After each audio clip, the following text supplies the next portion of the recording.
and I was sort of present, but not really there.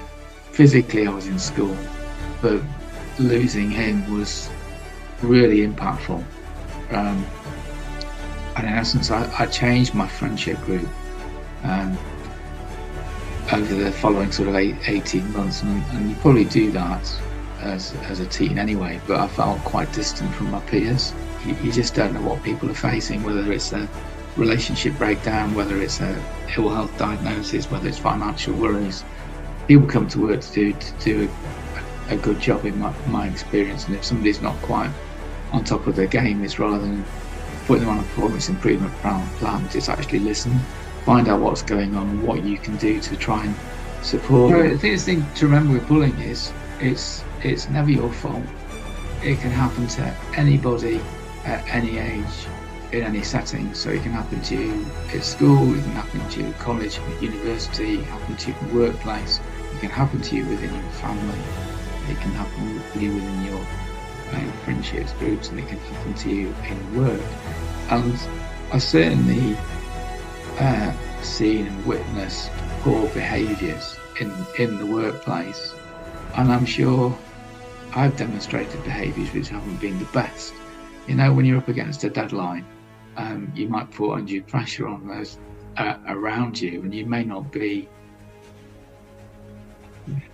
even like yourself very much when you look in the mirror.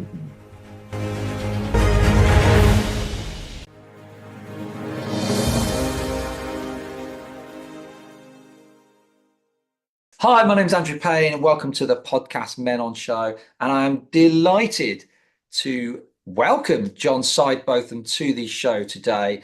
In his current role at Network Rail, he's the wellbeing lead, equality, diversity and inclusion champion. He's a coach, mentor, author, and I'm just going to read some of his prizes, variety of awards. I've got the notes here. The Chartered Institute of Logistics and Transport's Award for Excellence, Diversity Champion 2020. He's been awarded the British Empire Medal in the Queen's 2021 Birthday Honours list for his services to wellbeing at Network Rail, a finalist in the Rail Wellbeing Live Wellbeing Hero Award, both for 2021 and 2023. Also finalist for the Westminster Alumni Awards 2023 in the Social Impact category. The list goes on. John, we're very honoured to have you on the show today. Thank you very much. Thanks for inviting me on. Great to be here. Cool. So I always start, John, with sort of a question around who inspired you, you know, looking back as a younger guy, maybe as a teen growing up. Were there any particular role models now that you're like, wow, yeah, they really did something for me, inspired something in me? It's a great question, and I was thinking about it before today's session, and I thought, who had inspired me? And I'd have to say my parents and my gran. And my dad worked in the transport industry, worked for British Rail, then he worked for something called National Freight Corporation. And I suppose that ignited my interest in transport, which is where I work. But had an approach of giving back and caring for other people. So that's a fantastic foundation. My mum suffered from rheumatoid arthritis, and that sort of prevented her from working. But before that, she'd been a deputy head in a grammar school, and I think they sort of inspired me. My gran, particularly, you can do anything you choose to do. You can put yourself out there. And I hadn't really thought about some of the things my gran had done until much more recently. So my grandfather, amongst other things, had run a number of businesses, including a car dealership, and this is before the Second World War, right?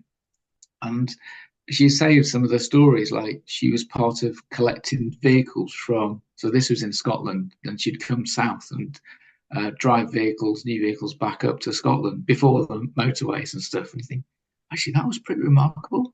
That's not really the norm, and it makes me think, actually, whatever you want to do, you can do. She was a graduate of the Glasgow School of Art and was a fantastic artist. So between them, I felt loved and supported. And in my mindset, if you could apply yourself and you found your passion, you could make things happen. Yeah. Yeah. Amazing. That, yeah. And do you think, looking back, um, there were any challenges you particularly faced growing up which impacted your sort of sense of masculinity and being a man? I know for me, for example, I was quite small for my age. I was always the shortest in the class, or if not the shortest, one of the shortest. And I definitely shied away from trouble sticking up for myself just because I felt like I couldn't. Those were things that I felt challenged me. But was there anything for you, either emotionally or physically, that you felt actually this definitely impacted me growing up and my sense of being a man? The biggest thing that impacted me was my dad became seriously ill when I was 14, 15, and spent 9 months in hospital, uh, and died. Um, the school I went to, we did, it shows I'm an ancient person. We did O levels, not GCSEs. We did some O levels a year early. Um, so there were four O levels. We did a year early. I passed two of them relatively well and failed to rethought one of them the following year. And I was sort of present, but not really there. Physically, I was in school, but losing him was really impactful. Um, and in essence, I changed my friendship group um, over the following sort of 18 months. And you probably do that as a teen anyway, but I felt quite distant from my peers because of what we as a family had gone through. Did it affect my view of masculinity? No. Um, I probably felt I had to step into some of the role that he had. Um, and it was really an exceptionally tough time. And I don't think I really properly dealt with it until actually I was off work with depression in 2018, 2019, where I took time to, I just stopped and went through a whole load of things. I became the age that he was when he died. And it's quite a it's quite a moment when you become older than your parent, and actually he went too young. Um, but yeah, that was a big thing, and I think I sort of threw myself into my studies subsequently, and so when I went on to do my first degree and subsequent degree, and then into the world of work, and I didn't really give my self chance to grieve properly. I think sort of big things like that can massively affect us. And it was interesting. I used to cut myself after he died, and I probably did it for about 18 months. Uh, and I think that was just to feel. I felt quite numb, really. Um, and in that time, there wasn't the sort of support I think that there is now, and understanding around mental health that there is today. And when I hear stories about families going through similar situations, and I, I'm really encouraged to find out that they're being supported, say, by Macmillan nurses, and they're Yeah, getting counselling. Um, I think I had a week off school and I just expected to go back, and I had a chat with a teacher. How are you, John? yeah. And he just meant to just get on with it. That you might be there, but you're somewhere completely different in your mind. How did your family deal with, I mean, as we would refer to it today, you mentioned you were cutting yourself. We'd refer to it today as self-harming. Yeah, How did your family deal with that? they didn't know. Right. They didn't know. I hid it. It wasn't something I did to sort of get attention. I did it because I was hurting myself, and Yeah. uh, a friend at school noticed the marks on my arms and said, "How do you do that, John?" "Oh, I just fell off my bike." I think my mum noticed some marks similarly, like the same story. So the car came too close and I came off and went through some bushes. Oh, okay. Yeah. Uh, So, so you did that. I think said for 18 months. yeah. What, and in order, because you felt so numb, it was about feeling something. What changed? What stopped that at I think 18 it's just months? I think it's just the grief process. You know, it's not a linear journey, and you have all sorts of different emotions that go with that. And I just no longer felt that need, so the grief is there. As I say, I don't think I properly dealt with it until many decades later, actually. Yeah. Um, but the grief doesn't overwhelm you to the same extent that it does in those early moments. And certainly, you're quite, if your peers haven't gone through something like that, you feel quite distant from them.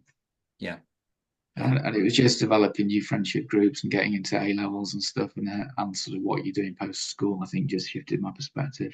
And actually, my mum was really struggling, and sort of had increased mobility problems, and basically through my A levels was largely bedbound.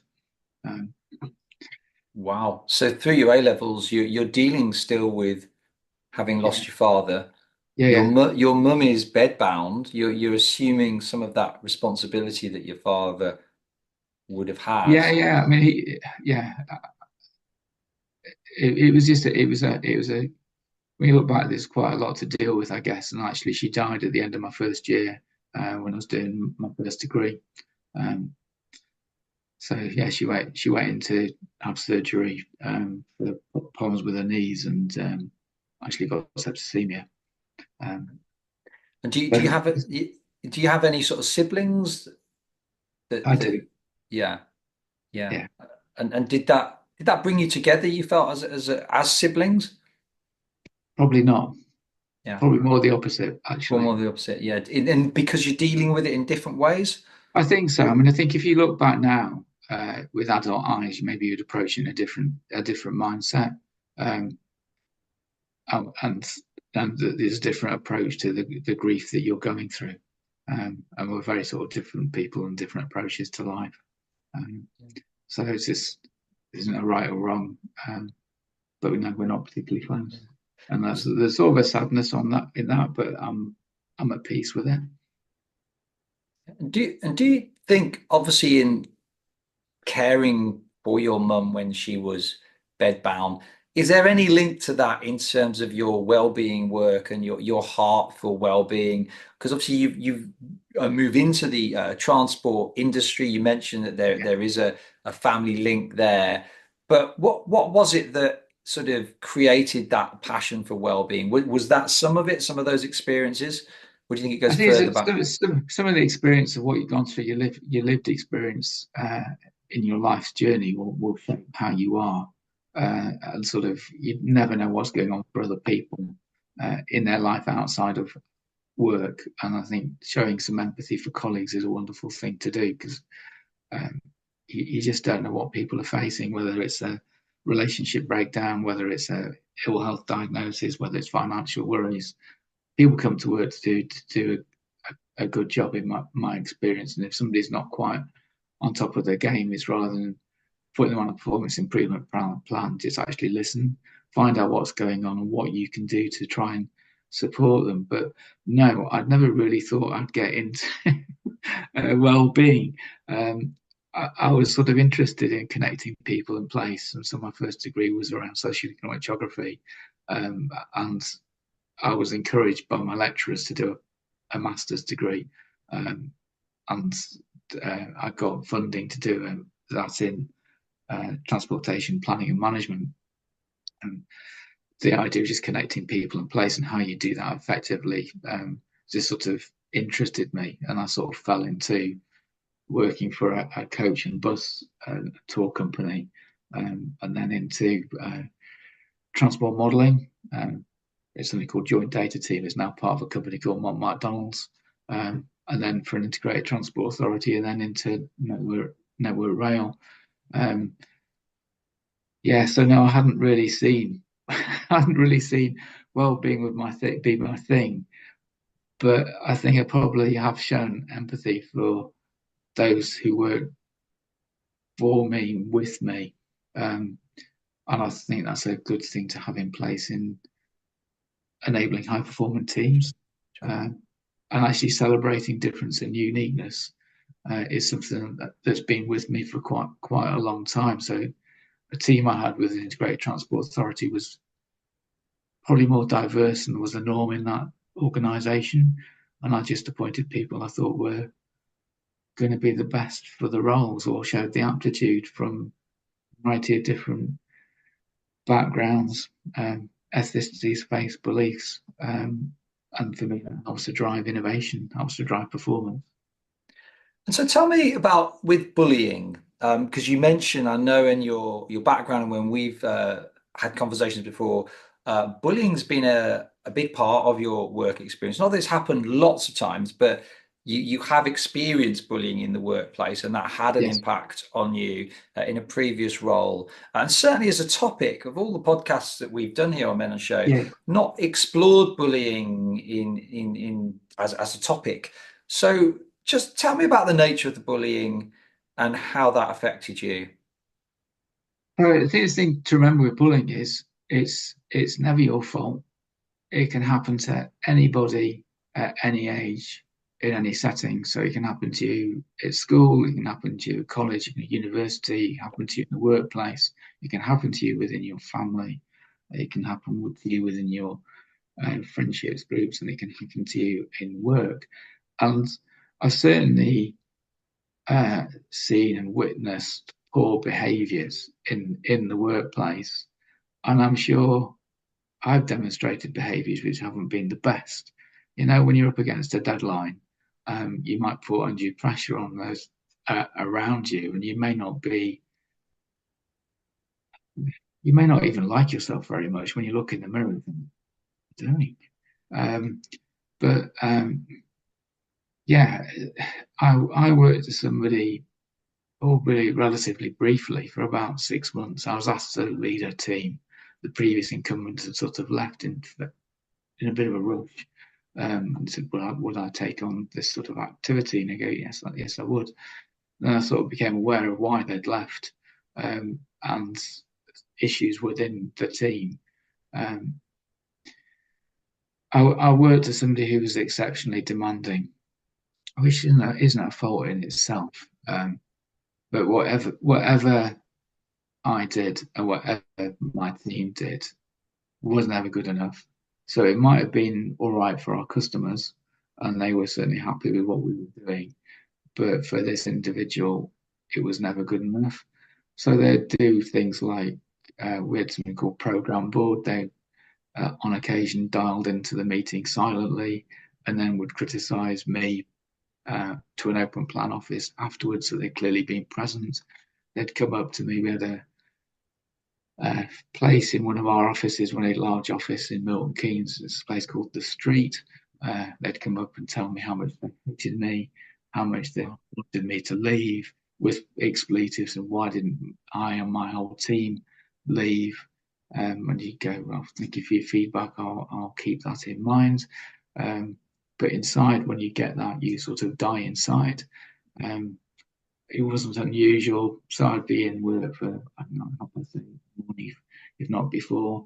So traveling down from Birmingham International, you'd start getting very demanding emails. And then when you got into the office, why haven't you done what was in the email, which is just practically impossible? They'd sort of sit by you and criticize stuff you were doing on your laptop. So I was managing sort of multi-million projects, and quite an experienced individual who's had senior roles in the industry over many years. And you think you should be able to cope with this. And the thing for me was I just ended up working really long hours, and the things you might naturally do to look after you sort of stop.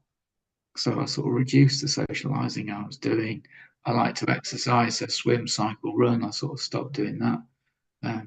Play the violin, and I find that something I can just lose myself in, and I stopped doing that. I started drinking more than I was comfortable with in the evening, just to try and deaden what was going on.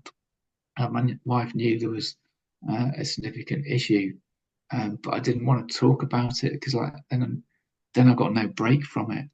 Yeah. And great, it's just like you bring it home, it's always there. And I'd work in the evenings and stuff. And then you get to a point where you look at that email, you've reread it 15 times and it's not going in. You're just like overwhelmed. I remember one day I sort of got to the chemist to pick a prescription up for my wife. So I got to the chemist about 10 to 7. So going to Birmingham International, there's a couple of junctions down the M42 towards home, called into the chemist just before they shut. And the chemist who I've known for years goes, "How's your lovely wife, John?" And it just felt like the first kind of thing that had been said all day. And I utterly lost control of my emotions. So guys don't do that, do they? In a store full of people. And I felt utterly embarrassed and apologized and sort of stumbled out of the store. And showing my state of mind, the next day I went in again to apologize. So why was I doing that? And I did a repeat performance, which is probably the best thing I could have done because I literally like stumbled in a dream out the store. And the chemist was just delightful with me. And going back to my car, I was thinking, this can't go on. I need to do something. What am I gonna tell anybody? I'm just losing my shit basically. And I got to the car and phoned the GP practice and made an appointment. And went in to see, didn't book any particular GP. I happened to see this lovely guy. I thought, what am I going to say? And I just talked about what was going on in my life, talked about what was going on at work. And when you're going through it, you just think it's you. You think, this is just me. There's something wrong with me that I'm getting this, and I should be able to cope with it. And he goes, I see it all the time, see it constantly. Of people of your age, people who are younger, people who are older, and you know it's not your fault. But it was year end, and it's like you need to be off, John. It's like I can't be off. I've got somebody on long term sick. If I go off and they come back, they're really vulnerable. They're going to get what I'm getting, and they'll just go off and never come back. I've got to do the end of year accounts. I've got to deliver this for my customers. And he goes, you no need to be off. Phone me when you're ready. So I sort of struggled on for another 3 weeks. And I always like to take the stairs. And I took the stairs to the office. I think we're on the third floor, maybe it was the second, I can't quite remember now. And I couldn't breathe when I got to the top, and I thought, you're having a panic attack. And I actually got to my desk, then phoned, they got another GP's appointment, and left early to go to it. I wasn't having a panic attack. I'd got bronchitis. I couldn't Oh, breathe. Um, but the thing is, you're not looking after yourself, and you become more vulnerable to infection. So when you look at your absence data and you think that people are off with colds, flu, it may well just be stress induced. And yeah. if you look at our absence data, our biggest absence is non-declared, and then it's followed by mental health, and it's followed by MSK. So really interesting to sort of look at what people are putting. And I was very reluctant to put uh, depression on my absence note. And my GP says put respiratory infection as I went off. And that cleared up. And it was about 3 months into me being off. And I thought I'd be off for about 3 weeks. And he goes, you're going to be off for a long time. And for me in my head, three weeks was a long time. In his head, it was like, no. So 3 months in, he goes, we know you can't put respiratory infection because you haven't got that. And in my head, I needed to be strong when I came back to work. So I was a member of a gym at our office in Milton Keynes, and I joined a local gym. And I was thinking in my head, I need to be strong. I had a routine of running 5K on a treadmill, did 10K on a bike, and then swimming in a kilometre on a daily thing. So clearly can't do that with with the respiratory infection. I thought, you know what, I need to be honest. I have got depression. and let's put that on the note. Uh, and that was sort of liberating to do that. Yeah. Yeah.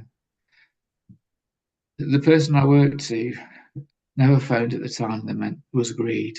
They might phone early in the morning, middle of the day, end of the day. So it might have agreed to call at 11. It was never at that time.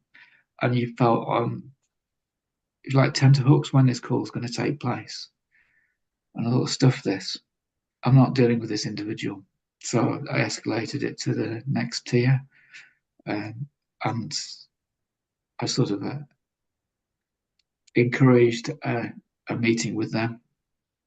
And you should have regular touch base. If this happens to you and you're off, let's make sure you've still got the contact with your employer. And we had regular meetings, and the suggestion was I should just meet this person on my own. And I'm going, look, I'm not well, and I was fearful I might just come out with something. I go, like, stuff your job. I've had enough of it. A walk, and I needed an ally with me. And I took one of my commuter buddies, sort of phoned him up, would you join me in a wellbeing meeting at work? And they very kindly did that, and yeah, supported me through that journey. The business knew there was an issue with this individual. One of my team resigned with no job to go to, and this individual thought it's a fantastic thing because they weren't delivering. But they used to be able to deliver. I'd known them for a long time. They were just broken. And this lovely guy, he just said, "Look, I'm resigning. I can't cope." And then I'm not accepting your resignation. Think about it. And I gave him a month to reflect. And at the end of the month, it's like, no, I just can't come back to that. One of my peers wouldn't actually come into our office because he couldn't bear it, and worked out of an office in London, and told me he thought he was losing his mind. But he wasn't. He actually became a COO of a business servicing the organisation I work for. But you could just think it's you. You can just think it's you. And you need to draw a line. The business told me they wouldn't take action unless I put a grievance in. It's like, but you know there's a problem. You know there's an issue. I like to keep records, and I actually got a detailed spreadsheet of all the interactions I'd had with this individual, when stuff that was done in private and stuff that was done in public. And I used that as part of the grievance process, which takes a long time to work its journey. And I'd actually come back to work and it still hadn't closed off. However, it was fairly soon closed off. And the stuff that was done to me in public was validated by other people. And the stuff that was done to me in private, I was told I was believed, but they couldn't evidence it. So enough of the grievance was upheld. The person hasn't got demoted from the role they were in. And my hope for anybody who's behaving in that way is they learn from how they were. And if they are harsher with people, they're not only hurting themselves, they're hurting those people around them. Actually, when you're kinder, it releases oxytocin, which enables you to build trust. It stops telomeres, the endpoints of DNA unraveling, and it strengthens your vagal tone. And then it gets really fascinating. I read a fabulous book by Archbishop Desmond Tutu and the Dalai Lama called The Book of Joy. And they talk in it, the thing we can do to transform the world is to educate our children to be more compassionate. And what you do to the vagal nerve to take it to the gym is to practice compassion. And for me, if we're able to practice more compassion in the workplace, it could be utterly transformational.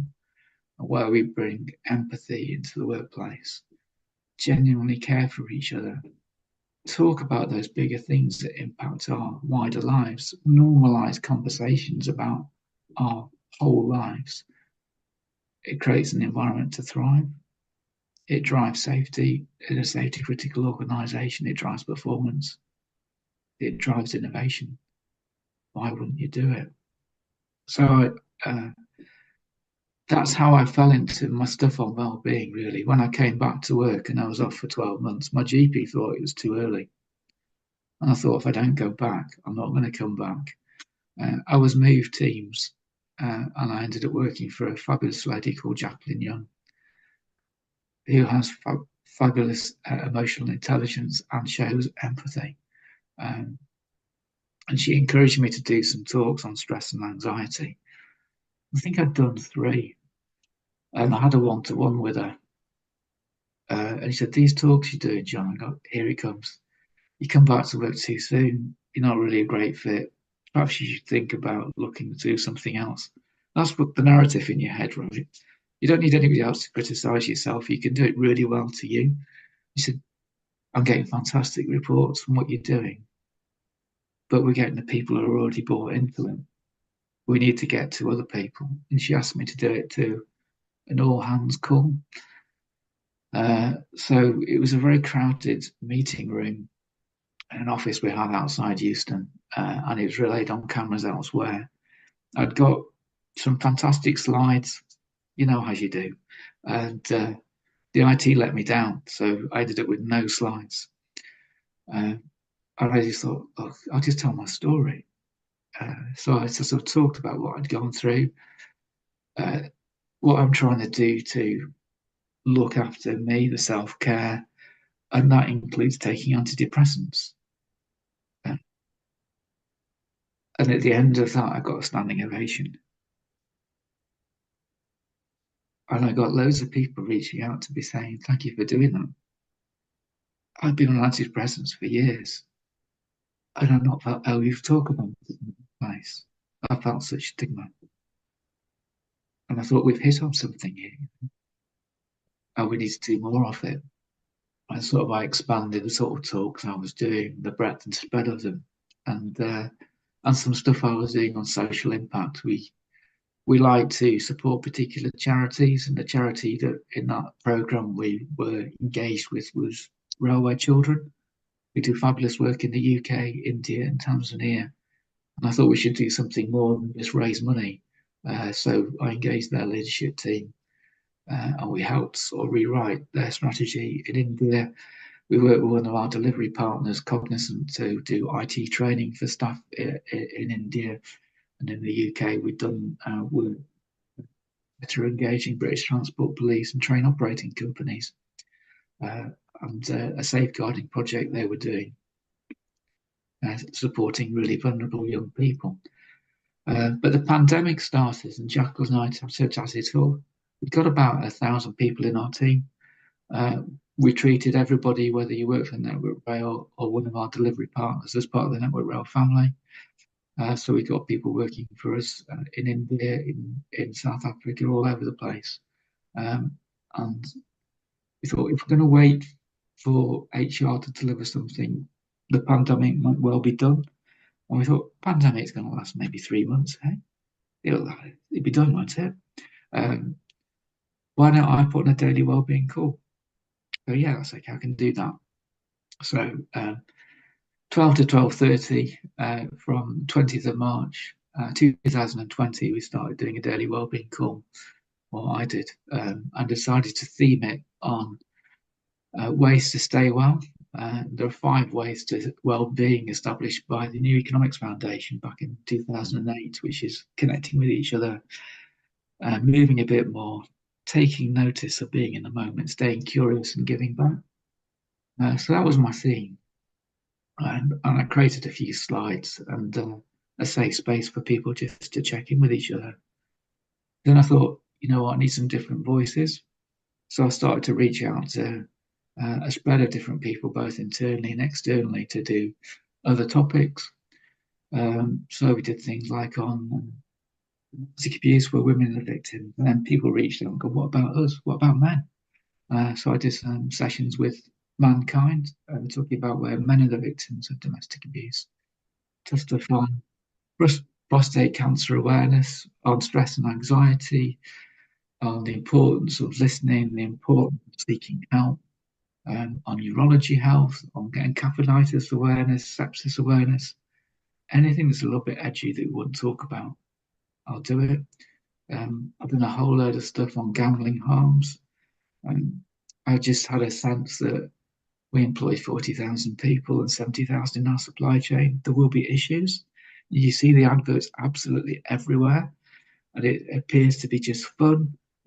Foxy bingo, do it with your mates, it's great. And you're thinking, what if you're gambling to get out of an issue? Yeah. I think And it's something like 80% of online accounts belong to men gambling accounts. I think yeah, it's that 80%. and just exploring this a little bit further. I happen to have some friends, believe it or not, yeah, do have some friends who work in banking, and a couple who work in with a major high street bank who deal in complaints, and they said um, the biggest issue uh, on sort of controlling sort of debt with people is hemorrhaging cash through gambling and also chat lines and through relationship breakdown and where people are going Yeah, to get help.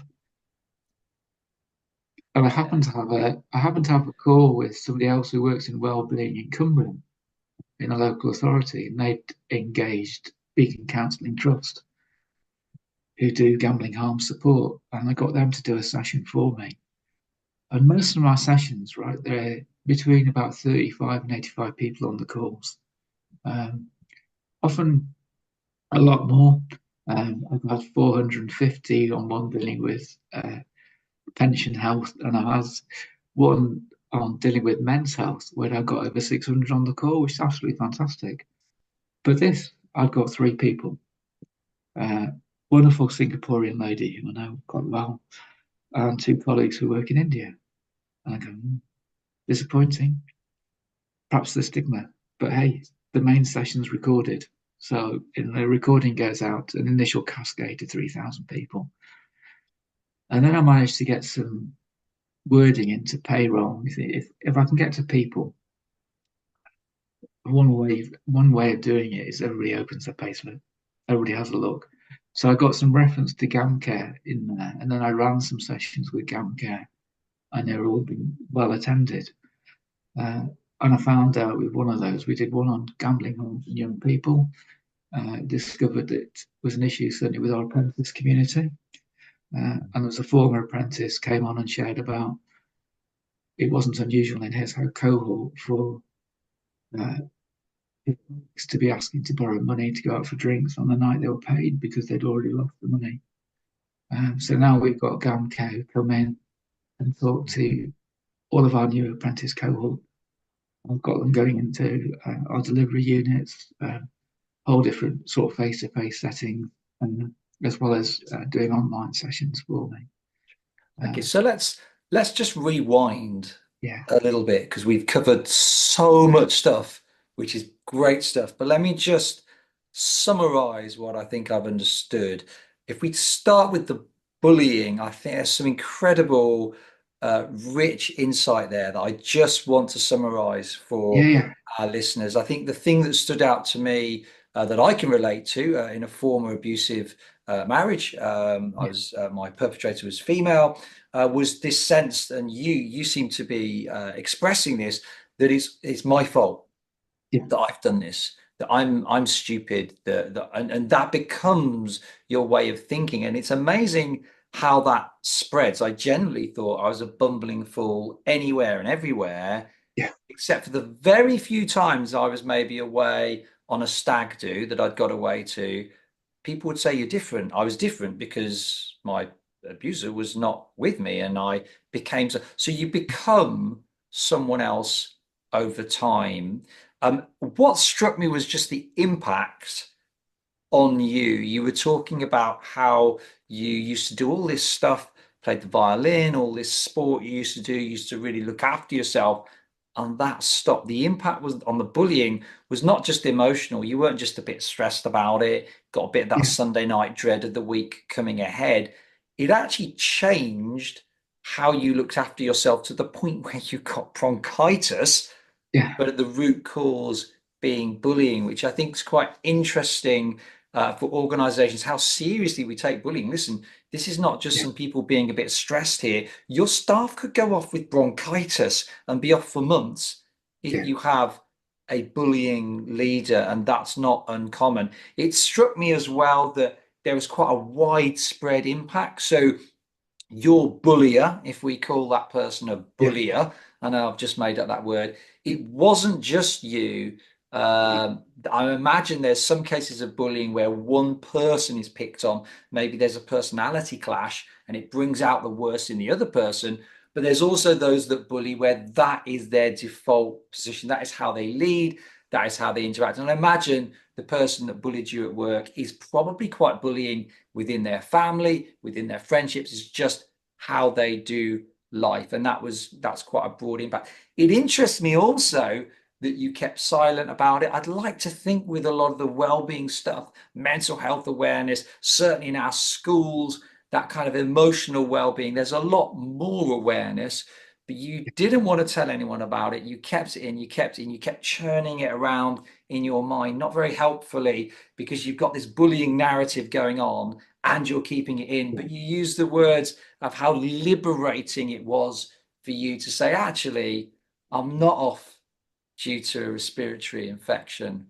I'm off with depression, and how much that was a leap of courage, but entirely liberating as well. And so just encouraging people, if you feel like you're in a situation and your narrative's going, everyone else is going to think I'm stupid, I'm so stupid, I probably deserve this, but there's a part of you that knows it's not right. Do do take that leap of courage. I know myself, it's incredibly liberating to say, actually, this happened, this has been happening, and suddenly the power that that thing has over you, its grip starts to weaken because you're starting to talk about it and be honest. So for me, there's so much that you shared within your account of being bullied.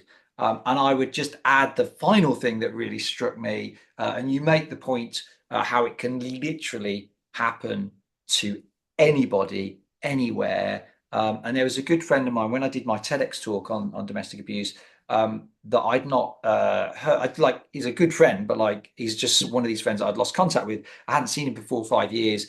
And when he saw my TEDx talk, it just was out there on social media somewhere. He actually messaged me to say he'd been at the point of suicide because of the emotional abuse suffered in his relationship with his female partner. But what was interesting about that was this guy's 6'5". He's built like a tank. He's a lawyer. He's got his own legal practice, and his partner at the time was a very short lady, partially sighted, not in good physical health. If you saw them side by side in the street, who's the perpetrator? Who's the bully? You'd never have it that way around. And so I think your point that it can literally happen to anyone. And when I've seen bullying in the workplace, there's one case that really strikes me, and it was two females. The female being bullied was a robust, confident, about 5'11", broad shouldered, highly experienced, being bullied by a trustee in her early 70s. In terms of size, it literally can happen anywhere to anyone. And just being open to those dynamics, I think, is really important. Being open to our human biases as well, as we look at things, I think, is really important. One thing I wanted to touch on, just bearing conscious of time. Obviously, you work at Network Rail, you're doing loads of amazing wellbeing stuff. Predominantly male workforce, although not exclusively. I'm not sure what the percentage is. Maybe you can share that with us. What do you see as the main challenge or challenges, maybe there's one or two, that your male workforce face at the moment? It's a great question. There's probably many challenges. So yeah, in terms of our workforce, um, it's about 19% female in certain teams. So when I worked for Jacqueline, our team was very evenly mixed between men and women, and very, very diverse in terms of ethnicity, faith, beliefs, and neurodiversity. But that isn't a network rail norm. There are full line sense of people who maintain the track, making sure that everything runs effectively, predominantly male. Um, The suicide rate on our industry is 1.6 times the national average, and I think in our front line is higher than that. Actually, getting people to recognise that they need help. Um, we all need a bit of help sometimes. Is really vitally important. And so asking people how they are in different ways, I think, is a key challenge for us. I'm really pleased that we've got a fantastic partnership with Samaritans, and I managed to get Samaritans logo onto PPE. So it sits on the shoulder, and that's just encouraging people to have those conversations. Um, we've got constant change, which is very, very unsettling for people. Making sure we've got good self care arrangements in, but again, just not normalizing conversations on mental health. And you know, we're not men. We're not very good at asking for help, and we're not very good at going to the doctors. I've done a few sessions with Blue Ribbon Foundation, a lovely guy called Jonathan Prince, and he shared with me men are much more likely to die from potential avoidable causes than women. 28% of men die from avoidable conditions like heart disease compared to 70% of women in England and Wales. And coronary heart disease kills far more men than women. 1 in 6 men compared to 1 in 10 women, and men die 7 to 10 years earlier. And research suggests men go to the GP half as often as women. And it's interesting. You think in male-dominated workforce, we've got a voice, right? So every 4 weeks, I host a loose men panel discussion, getting guys to open up about their feelings. Somebody came back to me and having done that and going, "Thanks for doing it, John, because I've lost my voice." What do you mean you lost your voice? We're a male-dominated business, and it's like a relationship breakdown, access to my kids, all of that, and loose men's helped me have a voice. I thought that's sort of fantastic. Um, so just dealing with the complexity of society as it is today, all the noise from social media that's around today, then these are big, big challenges for us. How you navigate that, but just getting guys to realize we all need a bit of help sometime, and just to open up. And we bottle things up too much. And you might think it's never going to be you that has suicidal ideation. So 1 in 4 of us will have a mental health issue in any given year.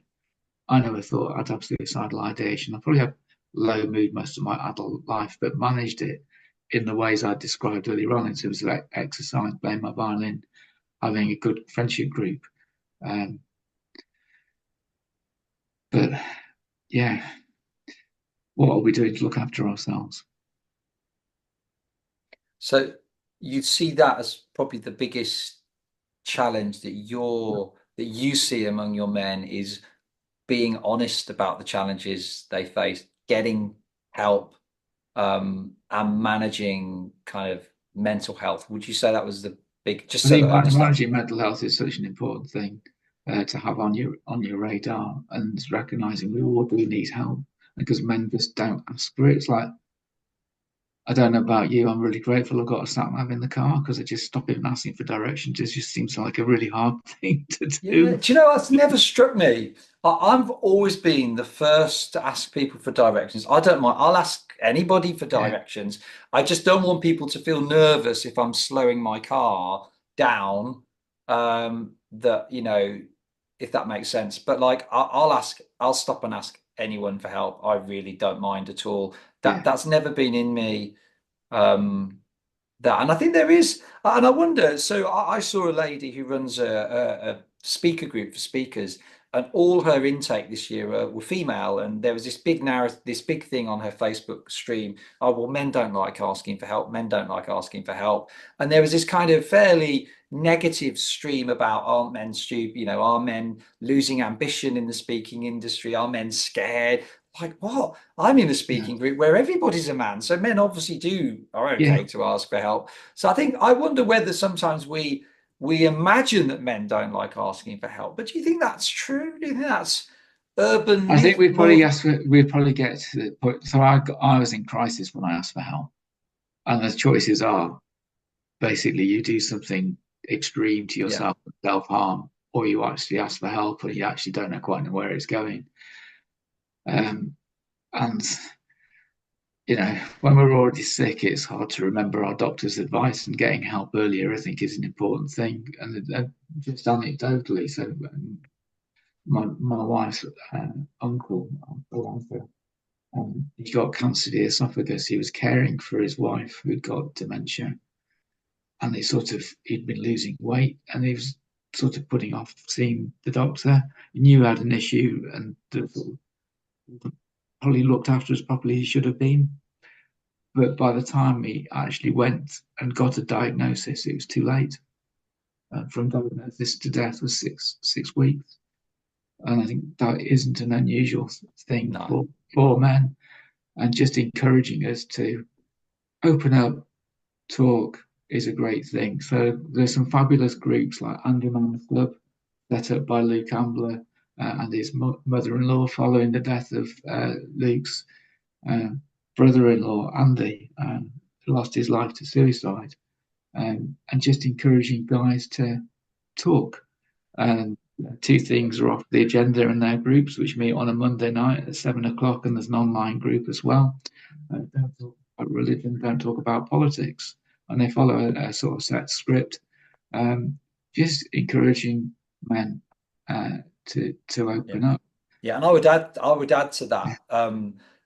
There's men in sheds. There's Yeah, over a absolutely. thousand sheds across the UK. There's the Grieving Pint in Bristol, which runs on a similar thing, not really scripted, but where guys meet in pubs to talk specifically around mental health stuff and Yeah, share. There's a lot of groups that have emerged in the UK, which is a brilliant thing. Seeing men absolutely. organic, the Proper Blokes Club in London. That's walking groups. I Yeah, have a men's football group. We're not gone national or anything. We're yeah, just staying as well. And that's but encouraging men to find community. There are some men that really like that talking group setup, and others that yeah, like. I'm happier in a pub, and I'll talk as openly as you want. I prefer to yeah, do something but encouraging men to find something. These groups are emerging everywhere. It's a yeah, brilliant, brilliant thing to yeah, see. yeah, Do you think though, with and just coming back to this point of going to the doctor, some stuff I was reading, I think I was reading the research where the point being made was it's not that men won't go to the doctor because they don't want to ask for help. It's that for many men, they don't want to feel like they're a burden to anyone else. For many men, they're so focused on just working and trying to manage a job and maybe parenting that they yeah, actually almost haven't got the headspace. We don't, yeah, maybe men aren't so good at juggling a lot of things in their mind at one time. Like we can focus on a few things, um, but then that extra thing of well-being, self-care, almost feels like another thing to add to this list. And many men feel very worn down, and that maybe it's not a fear of asking for help, but just life stuff, the daily grind, I think not that's a wanting. really, really, really fair comment. So, I sort of fell into, I call myself the accidental well-being lead. And I fell into doing what I do because of being off with depression and then being encouraged to do some talks on it. And it sort of overtook my day job. So I do all this stuff. I've done stuff on prostate cancer awareness with Prostate Cancer UK with the Urology Foundation. And I've been meaning to get a PSA test. Right? I've been meaning to do it for 3 years. I actually got it done in January, and I'd got fairly low energy. And I thought, actually, I've done some stuff on andropause. I've probably got low testosterone, right? So we just test my testosterone. I think the GP goes, yes, and they ran some other bloods. PSA was fine. Testosterone, she actually laughed, go, nothing wrong with your testosterone, John. It just felt like I got no oomph. So, but your B12 is just really, really, really low. You need injections. And now I have injections every 3 months. I didn't know, but I just put that off. It took me 3 years Yeah. from the intent of getting that appointment to actually being seen. Another colleague that I deal with regularly, we both do stuff on well-being. He was the same. So January he had a well-man thing done with Bupa and found out he got multiple heart defects. multiple. And he's just like, but he was, when he saw his cardiologist and he said, you're getting a bit out of breath. And he goes, well, yeah, a little bit more than normal. It's like, well, going upstairs. I go, no, before I came here, he said, I just run a 10K run and I just swim 1,500 meters and then I cycled home after doing that. And it's like, oh, so, mm, Yeah. yeah, you've actually got some really, really serious issues. And he's just gone through keyhole surgery to fix these things and is currently off sick. But we've both been putting this off for a long time. And it is this, Yeah. it's literally on my little list of things here. I just haven't done it. Yeah. And his was the same. And Yeah. yes, you're right, it's life sort of gets in the way. And he's like, oh, Yeah. and perhaps just need to invest in ourselves a little bit more. And, you're not burdened going to see a GP, just talk something through. And actually, if you go into the GP, the important thing is be clear what you want to talk about and do a list. Because as soon as you Yes, step into that doctor's surgery, it's left your head. So yeah, that's really good advice. I do a little list on my phone. It's like these things I'm going to raise. And it's Good. just take that with me. Great. That is good advice. And in fact, on that, just to clarify, we're coming to the end of the podcast. Can you just, in a couple of sentences, give a message of, if you could give a message of hope, encouragement, if you could say one thing to the men listening to this podcast, what's your two-liner message of encouragement? Oh wow. One would be just be still enough to listen to your inner voice. Because sometimes we're so stuck in being human doings, we forget about being human beings, and our body will be telling us something. It might be screaming something to you, like who I work for. John, don't take that role because there's an issue there, and your body's saying, yeah, it may look a really interesting thing, but what's that inner voice telling you? Just be still, and in that, just know what your passions are, and just follow those. Be true to them. But just be kind. Uh, be kind to you and be kind to those around you. It's great for our physiology. It's great for building connection. I'm blessed that I'm godfather to lovely young men called Felix and Henry. And their dad said to me, I'm so proud of my boys because they're kind. And I thought that was fabulous. They've both done magnificent degrees in great universities. And it wasn't like, oh, I've done physics at such and such university and done this at this other university. What my friend is proud of is his sons are kind. And I think it's a good message for how we should try and run our lives. And what do we want to leave as our legacy? How do Sure. you want to change the world? And you may not be accepting of everything that's going on. May not be able to change everything, but you can make a change in your bit of the world. And that might just be giving somebody your time. It might be letting somebody out in traffic. It might be randomly buying somebody a coffee. It might be you've got a passion about a particular charity like Samaritans or Railway Children or M&D Association or the Urology Foundation or anything like that. And you want to give your time or your money to that. Yeah, just be kind. Brilliant. John, thank you so much for your time. So much insight there. Really appreciate your honesty in talking about some difficult topics and particularly Yeah, reliving what you went through in terms of bullying and some of your experiences growing up with your mum and dad and losing them. And thank you for just opening up. Really appreciate it. It's been a pleasure having you on the show. it's been a pleasure being on the show. Thank you so much for asking me on.